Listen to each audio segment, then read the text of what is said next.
Assalamualaikum warahmatullahi wabarakatuh.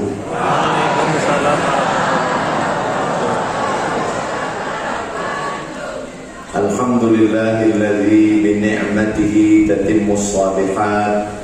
Wassalatu wassalamu ala sayyidis sadat wa ala alihi wa ashabihi ahlil fadaili wal karamat. Subhanaka la ilma lana illa ma 'allamtana innaka antal alimul hakim. Rabbi shrah li sadri wa yassir li amri wa hlul 'uqdatam min lisani yafqahu qawli. Yang sama kita hormati Bapak Bupati Kabupaten Banyumas yang dalam hal ini diwakili oleh Bapak Joko Wiono, menangkap ikan di dalam kali, dibersihkan dengan belati. Kalau selalu mewakili, lama-lama bisa jadi bupati.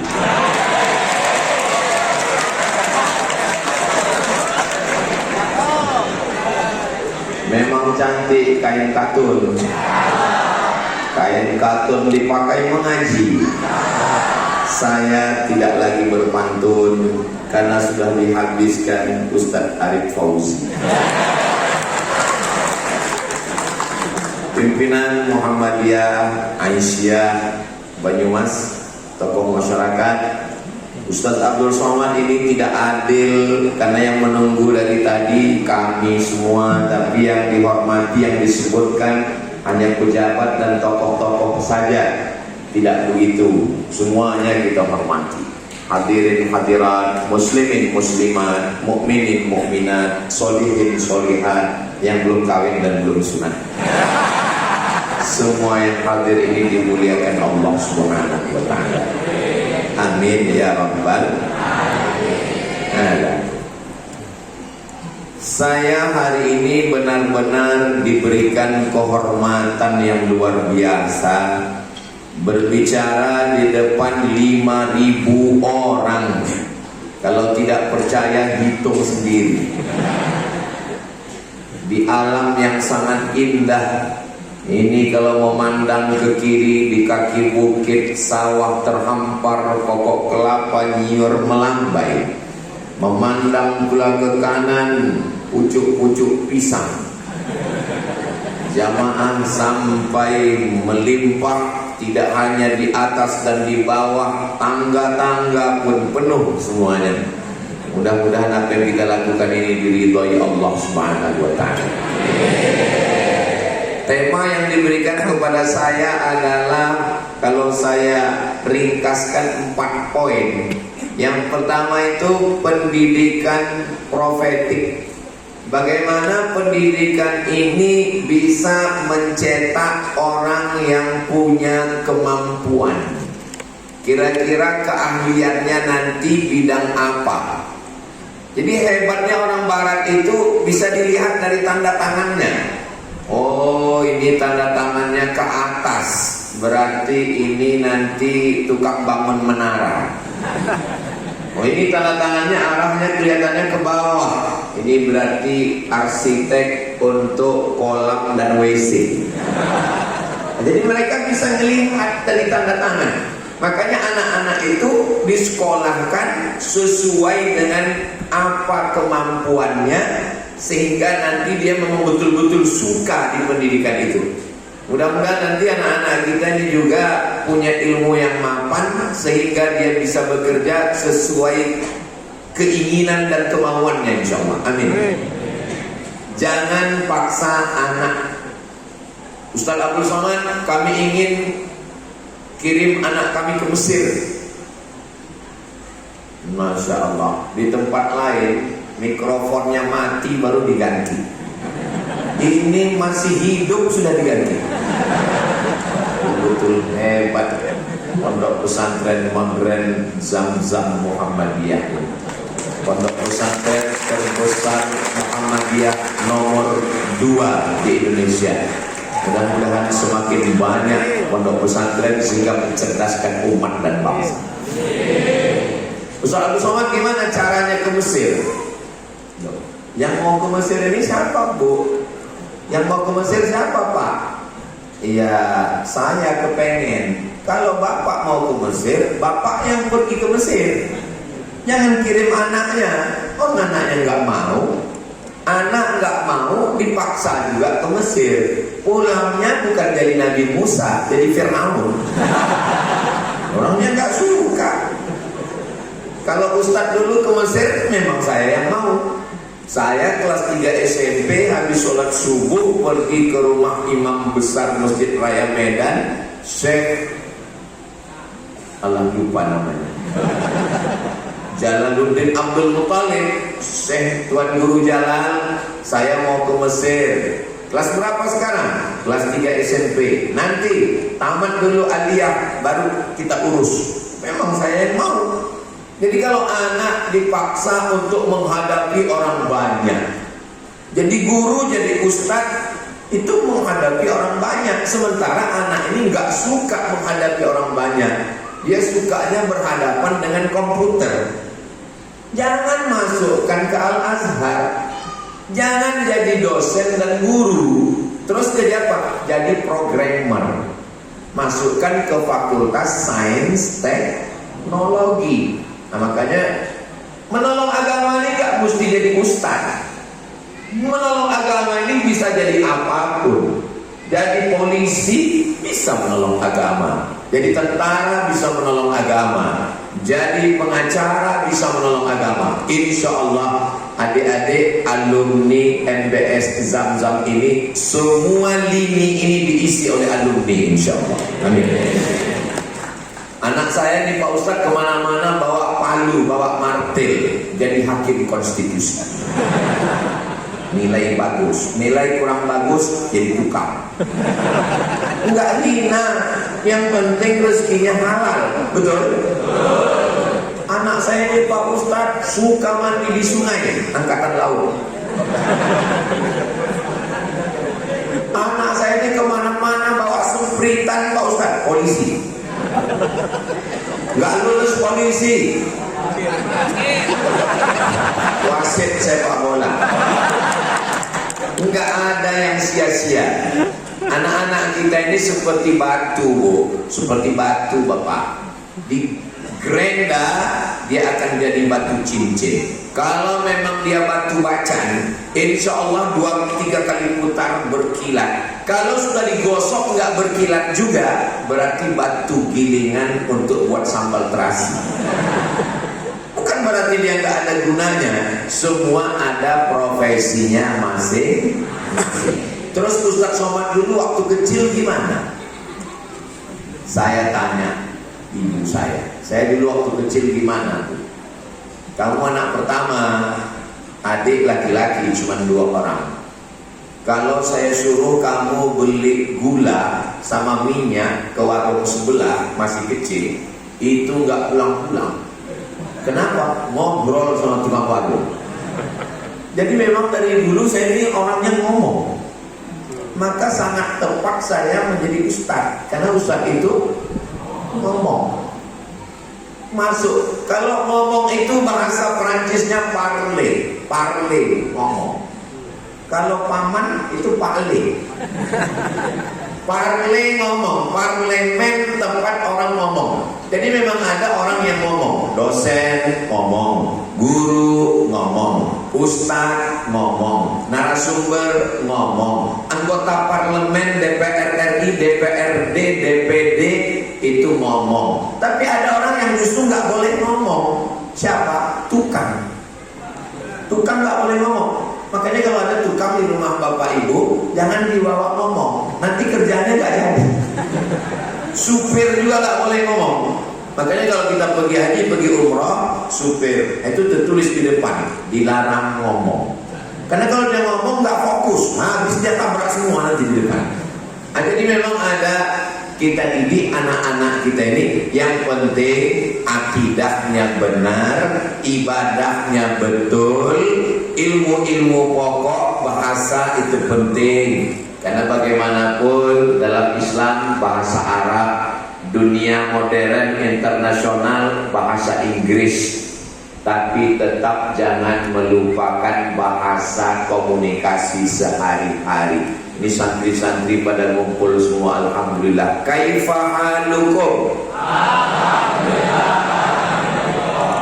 Masya Allah. How are you today? Pripun kabare panjenenganipun? Alhamdulillahirabbil alamin. Jangan mentang-mentang nanti sudah dapat beasiswa ke Amerika, ke McGill Kanada, ke Sorbonne Paris Prancis, ke Harvard University, lalu begitu pulang kampung malah nggak mau ngomong Jawa. Pas diajak ngomong, ladies and gentlemen, kepala tubuh ditempel semen. Saudara yang dimuliakan Allah Subhanahu wa taala, tolong adik-adik dari sekarang tentukan arahmu, kira-kira hobimu apa, mau jadi apa, dan orang tua nggak usah paksa-paksa anaknya, karena nanti kalau clash akhirnya dia terpaksa. Saya sudah banyak ketemu dengan orang dokter, direktur rumah sakit, tapi nggak pernah nyuntik. Kenapa? Nggak tega. Karena memang nggak tertarik jadi dokter. Malah nulis puisi, nulis syair, nulis novel. Lalu saya tanya, sebetulnya bapak cita-citanya apa dulu? Sebetulnya saya ini mau jadi penyair, Pak Ustadz. Tapi bapak saya maksa saya jadi dokter. Akhirnya saya kuliah, dia lulus juga. Bayangkan kalau dia tetap berprofesi jadi dokter dan dia nggak suka, disuntiknya mati, suntik mati. Untungnya dia jadi direktur rumah sakit, hanya ngurus administrasi, tapi bakatnya menulis, menjadi penyair, nulis novel, sastrawan tetap jadi. Adik-adik yang dipaksa sama orang tuanya merasa tertekan, ngadu ke Ustadz Arif Fauzi. Kalau nggak mempan, Ustadz luar kota. Tadi Pak Joko Wiono mengatakan, ini 2 kali beliau ulang, Ustadz Somad ini luar biasa. Perlu saya luruskan Pak, Ustadz Somad ini biasa di luar. Saudara yang dimuliakan Allah Subhanahu wa taala, karena kalau hidupnya terpaksa, hidup hanya sekali, dia tertekan dan menderita. Saya tidak paksa anak saya harus jadi apa. Saya nggak paksa mereka harus seperti saya, harus jadi ustadz. Enggak. Saya hanya mengarahkan pendidikannya TK, SD. Habis itu wajib mondok 6 tahun, SMP, SMA, sanawiyah, aliyah. Setelah itu silakan engkau terbang sejauh mata memandang. Di hari petang engkau tetap akan pulang ke sarang, membangun Banyumas yang lebih baik ke masa akan datang. Indonesia itu baru punya cita-cita jadi Indonesia emas itu 2045. Banyumas sudah memang emas. The golden water. Bayangkan, Indonesia ini baru jadi Indonesia emas 20 tahun lagi. 2025, 2035, 2045. Ada yang sudah mendahului Indonesia, Banyumas. Makanya jangan heran kalau bangunannya bagus-bagus, tanah 2 hektar, bantuan untuk beasiswa santri 800 juta. Itu kalau dibelikan cendol. Banyak mungkin orang heran, kenapa bangunannya bagus? Kenapa? Ya di sini airnya aja emas. Itu kalau digali tanah-tanah itu, nggak tahu juga apa isinya. Yang jelas di atasnya emas semua, emas parjo. Bapak Ibu yang dimuliakan Allah Subhanahu wa taala, arahkan anak kita. Ada seorang bapak ngadu ke saya, anak saya nggak mau kuliah Pak Ustadz. Terus tolong Ustadz doakan. Wah, ini pasti ujung-ujungnya ruqyah nih. Saya mikir apa ruqyahnya anak nggak mau kuliah ya? Kira-kira jin apa yang mengganggu dia? Cuman saya mau bilang enggak enak kan? Rusak juga harkat martabat saya. Oke, habis sholat Jumat nanti kita jumpa di rumah makan. Ya, habis sholat Jumat saya dibawa ke rumah makan. Nama rumah makannya Istri Pertama. Waduh, bahaya. Habis itu kami duduk di rumah makan, habis makan saya tanya, mana anaknya? Ini. Saya pakai jurus ibu saya waktu nanya saya dulu.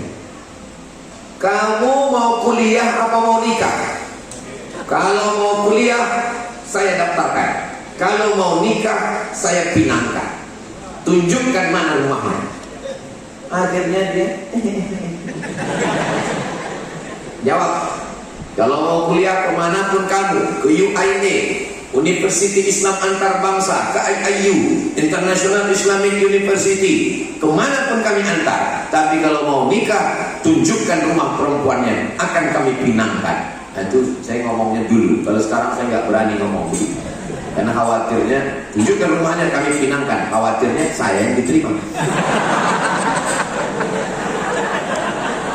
Ustaz Somad kepedean. Tunjukkan. Akhirnya dia bilang, saya mau kuliah Pak Ustaz. Bapakmu bilang kamu nggak mau kuliah? Saya mau kuliah Pak Ustaz. Mau kuliah di mana? Saya mau kuliahnya. Oh, ternyata kokam ini sip-sipan.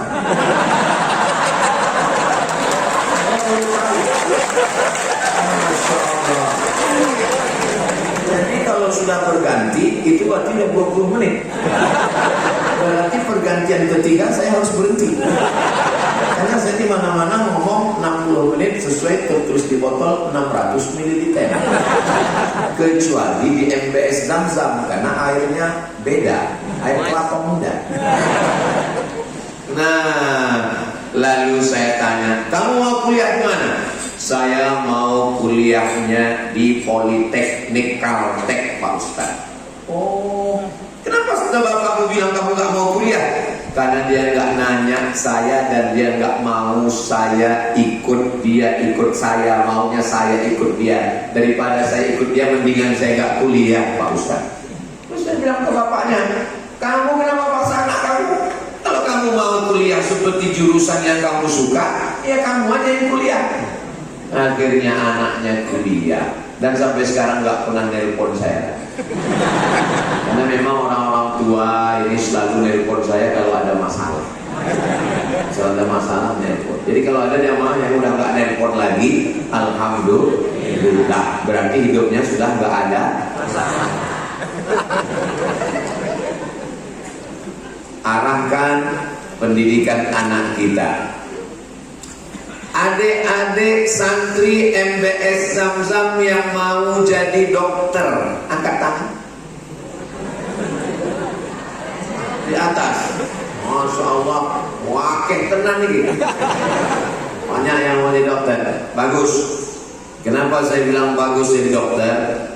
Karena saya dari kecil dulu ketika nanya-nanya orang, itu kalau ditanya pasti semuanya dokter. Mau jadi apa? Dokter. Mau jadi apa? Dokter. Setelah saya besar ini baru saya paham. Ternyata memang dokter itu martelnya cilik. Martel dokter itu kan kecil aja. Beda sama martelnya tukang. Martel tukang besi besar, gagangnya rotan. Kalau martel dokter kecil, pukul lutut 10 juta, lutut kanan 10, kanan kiri 20, ongkos pasang 20, pasang pagi ninggal sore. Pantesan banyak mau jadi dokter.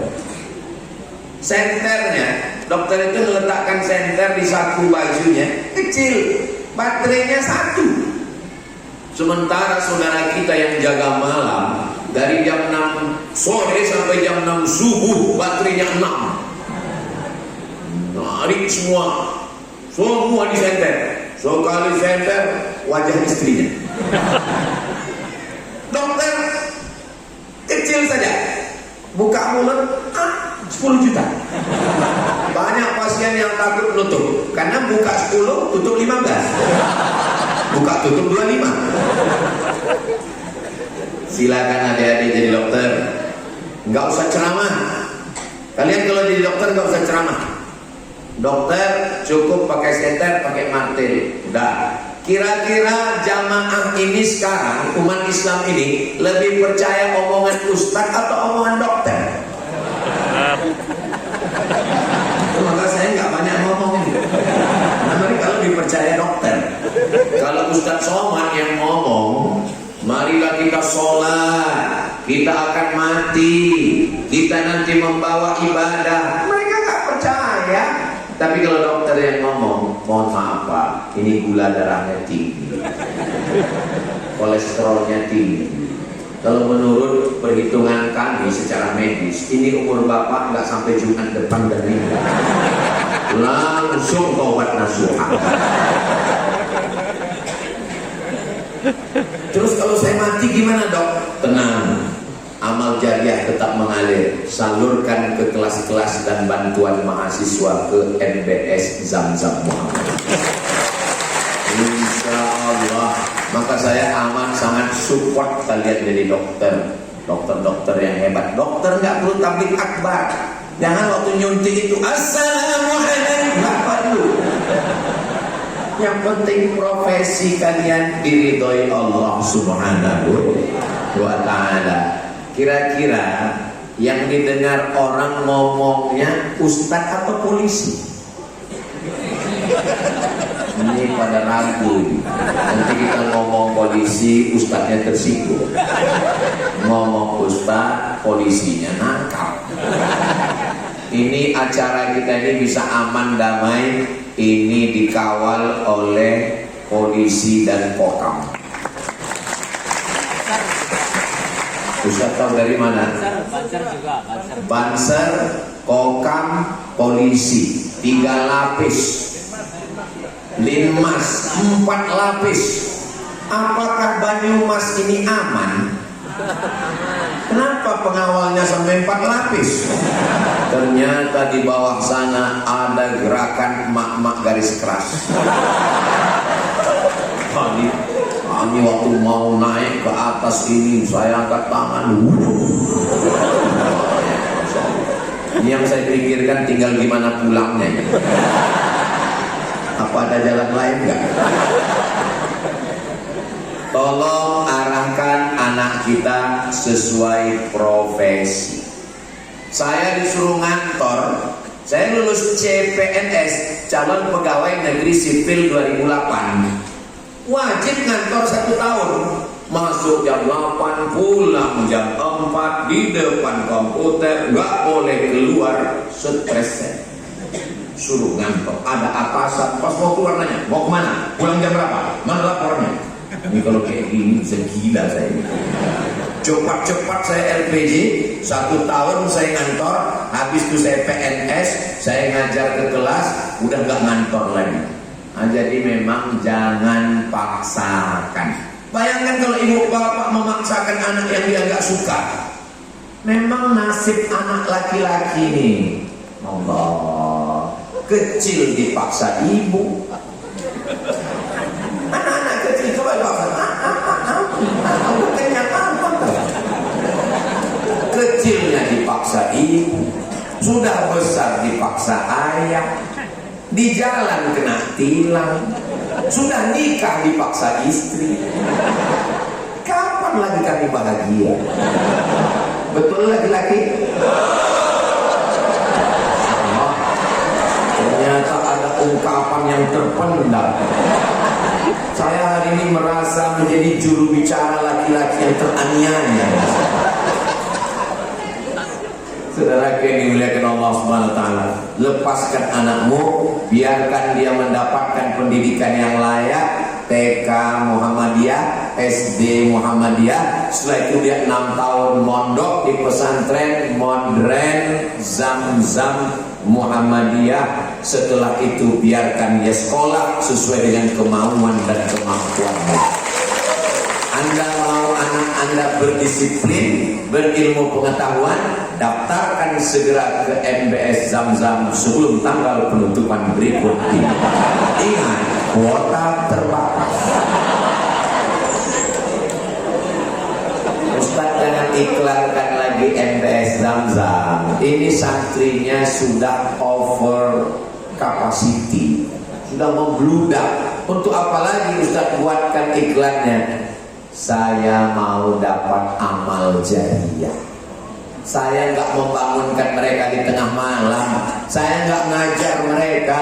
Tapi kalau mereka jadi polisi, jadi tentara, jadi hakim, jadi jaksa, jadi dokter, maka saya dapat pahala. Amin. Dari bunyi aminnya sepertinya kurang setuju. Ini poin yang pertama. Poin yang kedua adalah hormati guru. Saya waktu SD suruh maju ke depan. Waktu itu CBSA, cara belajar siswa aktif. Abdul Somad maju ke depan. Saya maju ke depan, nggak bisa nulis. Kepala saya dijedutkan ke papan tulis. Mungkin itu agak error. Tapi setelah saya tamat kuliah, saya pulang ke kampung, saya kumpulkan semua guru-guru saya cium tangan mereka. Saya minta supaya mereka mengampunkan silap salah saya. Setiap pulang, saya buat pertemuan, saya undang ke rumah, saya buat acara sesuai dengan kemampuan saya. Karena barokah ilmu ada pada guru. Ustaz nggak dendam? Enggak, cuman ingat aja.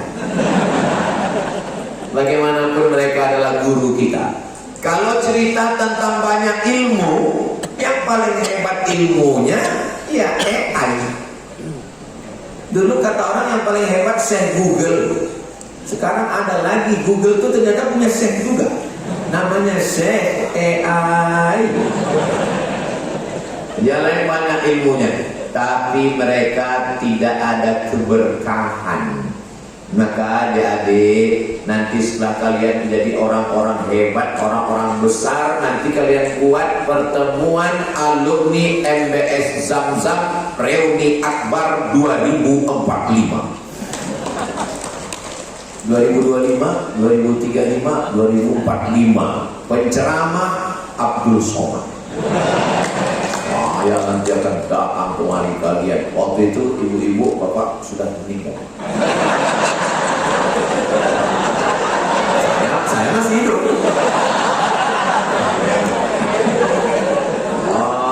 Ada yang jadi wamen, amin. Ada yang jadi menteri, amin. Mereka akan membangun Indonesia ini baldatun thayyibatun wa rabbun. Kita mesti berpikir visi misinya ke depan. Tapi ini tidak akan terwujud kalau tidak ada orang yang digugu dan ditiru. Guru itu sahabat kita, Bu. Memang yang melahirkan ibu, yang mengandung 9 bulan 10 hari ibu, yang meregang nyawa ibu. Di Banyumas ini melahirkan masih 9 bulan 10 hari. Alhamdulillah. Di tempat lain lahir nikah Januari, lahir Mei. Pas ditanya kok cepat sekali, efisiensi.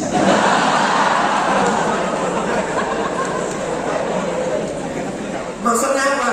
Kalau bisa lebih cepat, lebih baik. Saudara yang dimuliakan Allah Subhanahu wa taala, Guru yang paling utama adalah Nabi Muhammad sallallahu alaihi wasallam. Lalu ada orang yang belajar kepada dia. Nabi mau duduk di atas pasir, dia gelar sorbannya. Sorban yang di atas pundak, di atas kepala, dia letakkan di bawah telapak kaki. Laki-laki itu bernama Abdus Syams, hamba matahari. Namanya syirik, menghambakan diri pada matahari. Gak boleh. Nama-nama yang menghambakan diri kepada matahari: Abdul Syams, Abdul Qamar, hamba bulan, Abdul Ka'bah, hamba Ka'bah. Gak boleh. Yang boleh adalah Abdullah, Abdurrahman, Abdurrahim, Abdul Somad. Maka namanya dirubah Nabi jadi Abdurrahman. Nama bapaknya Sohar, nama kampungnya Diaman Daus, dipanggil Abdurrahman bin Sohar Ad-Dausi. Kemana-mana bawa anak kucing, Nabi manggil dia, ya Abahir, wahai bapak kucing. Itulah dia Abu Hurairah. Jadi kalau ada orang bawa kucing dipanggil bapak kucing. Kalau bawa anjing,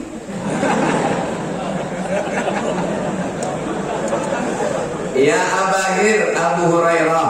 Kemana Nabi pergi ikut. Lalu apa kata Nabi? Man basata rida'ahu, siapa yang membentangkan ridak sorbannya, hatta ulqiya maqalati hadza, sampai saya menyampaikan hadis-hadis ini, fala yansa ma sami'an minni abada, dia tidak akan lupa apa yang dia dengar dari saya selamanya. Abu Bakar, Umar, Utsman, Ali, Amirul Mukminin, khalifah, pemimpin, tapi yang paling banyak meriwayatkan hadis adalah Abu Hurairah. Berarti sudah 40 menit. Begitulah sahabat Nabi. Ada sahabat Nabi yang didoakan Nabi, Allahumma faqihhu fid din, dalamkan ilmu agamanya, wa 'allimhu ta'wil, ajarkan dia tafsir takwil Al-Qur'an. Namanya Abdullah bin Abbas. Abdullah bin Abbas punya murid Ad-Dhahhak, Jabir, Ikrimah. Nabi punya murid namanya sahabat. Sahabat punya murid namanya tabi'in. Tabi'in punya murid namanya tabi'in. Di antara tabi'in adalah Imam Malik. Malik bin Anas. Imam Malik punya murid namanya Imam Syafi'i. Imam Syafi'i setelah belajar di Makkah bersama Sufyan ibnu Uyainah, dia ingin memperdalam ilmunya. Dia pun pergi ke Madinah belajar kepada Imam Malik bin Anas. Khatam dari Imam Malik kitab Muwatta, dia pergi ke Yaman.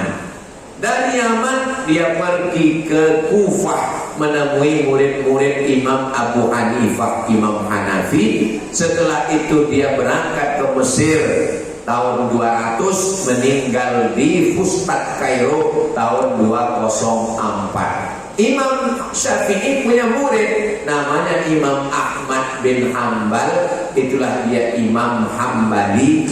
Makamnya di Baghdad, Irak, meninggal tahun 241. Jadi Imam Maliki punya murid namanya Imam Syafi'i. Imam Syafi'i punya murid namanya Imam Hambali. Ketiga imam ini ikhtilaf. Jadi tiga imam ini ikhtilaf. Imam Syafi'i bismillahnya jahat, bismillahirrahmanirrahim. Imam Hambali bismillahnya sir, alhamdulillahirabbil alamin. Imam Maliki enggak pakai bismillah sama sekali, alhamdulillahirabbil alamin. Kemarin pas Idul Adha ada yang nanya ke saya, Ustaz, ya, tadi imam kami enggak pakai Fatihah. Itu mazhabnya apa? Saya bilang bukan Hanafi, bukan Maliki, bukan Syafi'i, bukan Hambali. Terus imam grogi. Karena dia sibuk ngitung takbir. Allahu Akbar, Allahu Akbar, Allahu Akbar, Allahu Akbar, Allahu Akbar. Bismillahirrahmanirrahim. Wasyamsi wa duhaha. Tapi insya Allah anak-anakku sekalian yang belajar di MBS Zamzam, insya Allah mereka sudah paham ikhtilaf mazhab. Kitab yang utama untuk mencerdaskan umat dalam perbedaan mazhab ini ditulis oleh Imam Ibn Rushd, namanya Bidayatul Mujtahid wa Nihayatul Muqtasid. Dan kita kalau belajar di Mesir, Al-Ismur Rubai, nama mesti 4. Abdul Somad bin Bakhtiar bin Yahya bin Ahmad Syah. Al-Jinsiyah, nationality, warga negara Indonesia. Mazhabnya tidak semua anak Indonesia ngambil mazhab Syafi'i. Ada teman saya, dia ambil mazhab Hanafi. Loh, Saya tanya, kenapa kamu ngambil mazhab Hanafi? Kita kan udah belajar mazhab Syafi'i di pondok. Ngapain ngambil Syafi'i lagi kan? Terus alasan berikutnya, soalnya diktat muqarrar mazhab Hanafi tipis-tipis. Ada sekarang udah jadi ustaz, nggak boleh sebut nama, menjaga kode etik jurnalis. Jadi kalau umat Islam paham, dulu orang kelahi nih antara NU, Muhammadiyah, Perti, Persis, Al-Jamiatul Wasliyah, yang satu berkunut, satu gak kunut. Alhamdulillah sekarang sudah gak kelahi lagi karena sama-sama gak sholat subuh. Tidak ada yang bisa menyelesaikan konflik kecuali ilmu. Dan ilmu didapatkan dengan talaqi, dengan membacakan ke guru, mesti berguru. Man la syaikha lahu fasyaitanu syaikhuhu. Siapa yang tidak berguru, maka setanlah gurunya. Ada mu'allaf masuk Islam. Setelah masuk Islam, download Quran digital. Habis download Quran digital, aplikasi buka Quran, baca sendiri. Alama, tulisannya alama palsu. Setelah berguru ternyata bacaannya salah. Alif lam mim. Enggak ada lam. Mana ada lam? Enggak ada. Mim, alama. Kenapa tulisannya sama, bacaannya beda? Di sini alama alam nasrah, di sini alama alam taro kaifa fa'ala, di sini kok alif lam mim. Makanya berguru, alhamdulillah, berguru itu diperoleh melalui mondok. Karena di mondok, kalau di sekolah cuman ngelihat guru saat di kelas. Tapi kalau di pondok, bagaimana guru dengan ibu nyai, bagaimana guru dengan anaknya, bagaimana guru makan, bagaimana guru ke masjid 24 hours, 24 jam, 24 saat dengan guru. Beruntung kalian anak-anakku yang sudah belajar bersama guru di pondok pesantren modern Zamzam Muhammadiyah. Mudah-mudahan menjadi anak soleh solehah pemimpin umat masa depan. Poin yang ketiga, memuliakan murid. Orang yang punya kemauan diambil dari kata aroda yuridu irodah. Irodah yang punya kemauan. Orang yang punya kemauan itu namanya murid. Saya sampai sekarang, tolong yang ahli bahasa Inggris, tolong bantu saya kalau ngerti asal katanya. Student, S-T-U-D-E-N-T, student. Itu maknanya cuman siswa. Tapi makna yang mendalam, kalau bahasa Arab, muridun, artinya orang yang punya kemauan. Makanya kalau ada orang belajar di pondok nggak punya kemauan, itu bukan murid. Lalu apa dia? Student. Punya kemauan untuk belajar. Bahasa Arab lain yang menunjukkan murid adalah polibun. Dari kata polaba yatlubu, menuntut, mencari. Polibun. Kalau dia sudah belajar S1, S2, S3, bahithun, diambil dari kata bahasa yang ba'athu, orang yang suka membahas, mubahasa, meneliti, research. Maka bahasa yang ba'athu, bahithun. Tolaba yatlubu, talibun. Lalu kemudian dia juga disebut sebagai arada yuridu iradatan muridun. Coba lihat, murid-murid, kata Upin-Ipin. Saudara yang dimuliakan Allah Subhanahu wa taala, tapi memang menghadapi murid ini ada seninya. Saya kalau disuruh ceramah di depan jamaah Muhammadiyah, insya Allah dengan izin Allah saya siap. Kalau disuruh ceramah kepada wali-wali santri, insya Allah. Tapi kalau disuruh ceramah sama murid-murid TK, disitulah hilang harga diri saya.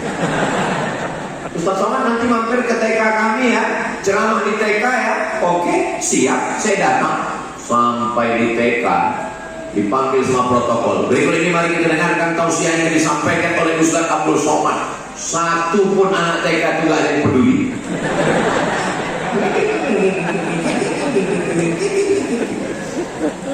Saya sudah muqaddimah alhamdulillahirabbil alamin. Enggak ada satu pun yang takut. Saya lihat mata saya tajam, dia malah senyum. Saya berpikir nih kalau saya teruskan makin hilang harga diri saya. Tolong ibu kepala TK bisa bantu saya. Naik gurunya kecil. Tepuk tangan. Tepuk anak soleh. Anak soleh, sayang papa, sayang mama. Diam semua. Dalam hati saya kalau tahu gitu saya tepuk dari tadi. Allah sedang menegur saya. Abdul Somad, kamu kalau mau ceramah, tabligh akbar, ngajar di kampus, seminar, mungkin kau bisa dengan izin Allah. Tapi menghadapi anak-anak sudah ada pawangnya masing-masing.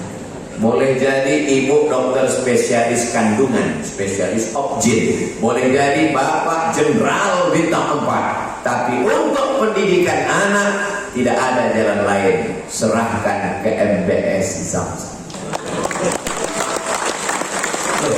Kenapa ngomong begitu? Anak saya sendiri nggak bisa saya didik. Makanya zaman dulu tuan guru, kiai-kiai menyerahkan anaknya ke pondok-pondok untuk belajar. Kenapa? Karena kalau dididik sendiri manja. Kalau dididik sendiri kurang takzim ke guru-guru lain, maka dititip ke pesantren yang lain. Tujuannya supaya apa? Supaya anak-anak mandiri, mandi sendiri. Kalau disekolahkan di kota mau jogging susah, mau lari pagi payah. Tapi kalau disekolahkan di pondok itu mau jogging, mau di kebun bisa, mau berenang di sungai bisa, mau pergi ke laut bisa, mau membuat sekolah alam bisa. Izin keluar hari Sabtu, hari Ahad, berteman, berkawan, bersahabat. Kalau tidak anak akan menjadi manja, tidak mandiri. Maka solusi benteng terakhir pertahanan umat Islam adalah pesantren. Seandainya saya jadi anak-anak sekolah lagi, seandainya saya mundur jadi muda lagi, saya nggak sanggup. TV, parabola, internet, Facebook, Twitter, TikTok, macam-macam, semua itu merusak kepala anak kita. Saya tadi berhentinya menunggu kokam turun. Ternyata untuk waktu shift yang ketiga ini tidak 20 menit.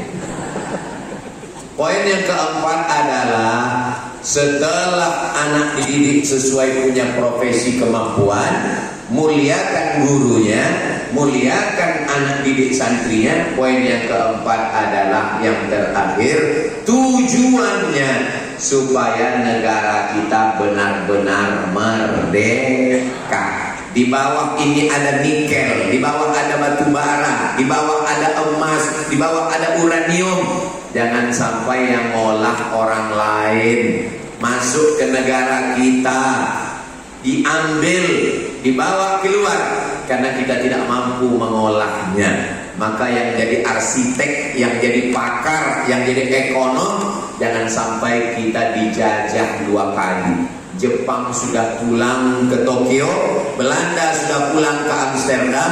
Insya Allah kitalah yang menata negara kita menuju Indonesia emas 2045, baldatun thayyibatun wa rabbul ghafur. Insya Allah, amin ya rabbal alamin. Itulah yang dapat saya sampaikan pada kesempatan yang baik kali ini.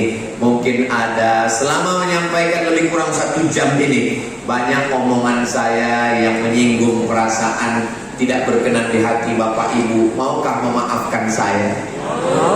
Lebih baik minta maaf di sini daripada di akhirat. Saya tutup dengan pantun penutup, menangkap puyuh di Bukit Selasi. Thank you dan terima kasih. Terima kasih. Selanjutnya mohon izin ada sesi tanya jawab. Ya, silakan. Kami berikan 2 kesempatan untuk penanya.